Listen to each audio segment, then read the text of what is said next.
If I were to ask you to name the most meaningful part of Good Friday for you,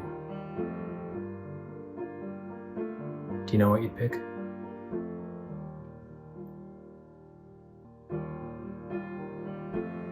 Maybe you'd start even before Jesus got to the cross. Maybe you picture his hair and his clothes covered with spit because the soldiers spit on him and didn't clean him up. Maybe you picture the crown of thorns on his head and the blood coming down.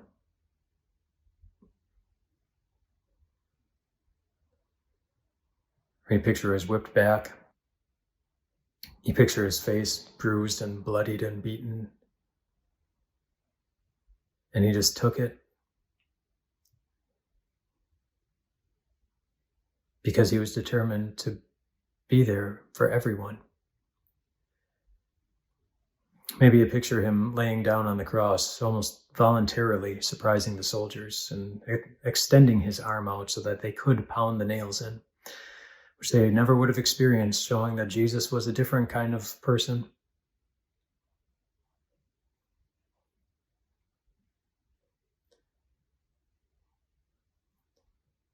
Maybe you remember some of his words, like the words he spoke to the disciple John when he saw John standing next to Jesus' mother, and he didn't forget to care for his mother, even in a time of his own need. He entrusted her care to John. Or maybe you can hear Jesus speaking to the thief on the cross who turned to Jesus and asked Jesus to remember him. And Jesus made him a promise that that thief was not expecting. Today you will be with me in paradise.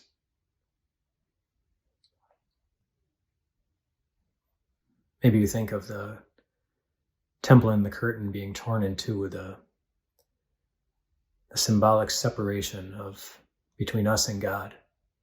Sinners and God cannot coexist. And yet, because of what Jesus did that day, now we can. Because we're no longer sinners in God's eyes, we're forgiven. There's nothing that separates us from him. Maybe you picture Jesus crying from the cross, "It is finished. It's done. The sacrifice is made."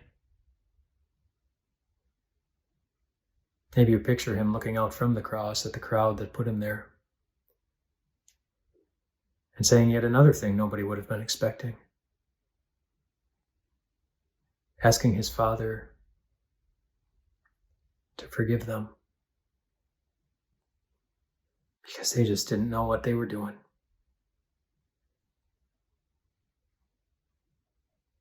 Maybe you picture the sky going dark in the middle of the day, the sun just shutting itself off, and Jesus hanging there in the middle of it, recognizing better than anyone the significance of that moment. Feeling the darkness of separation from God in a way that you and I will now never experience because of what he did that day.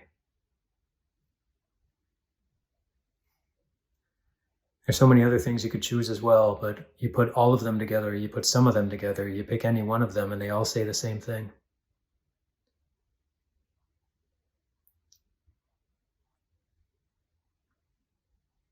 That Jesus was good.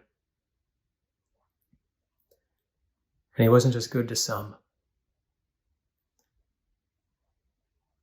He was good to us all. God so loved the world that he gave his one and only Son, that whoever believes in him will not perish, but will have everlasting life. If you're in the world, Good Friday is a good day. It's a good day because of Jesus' willingness to endure all of that pain. It's a day of mixed emotions for Christians.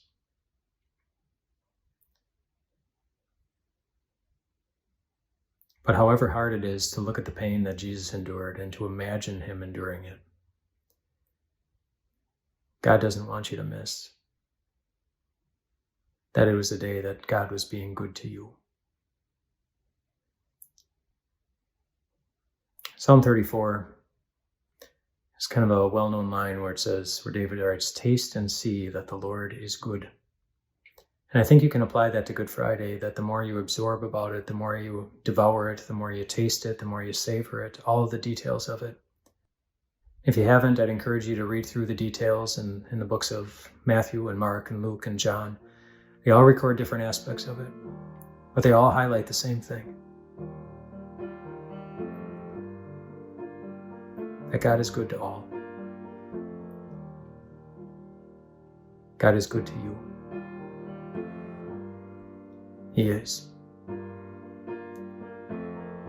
And he always will be. Rest well tonight, my friends.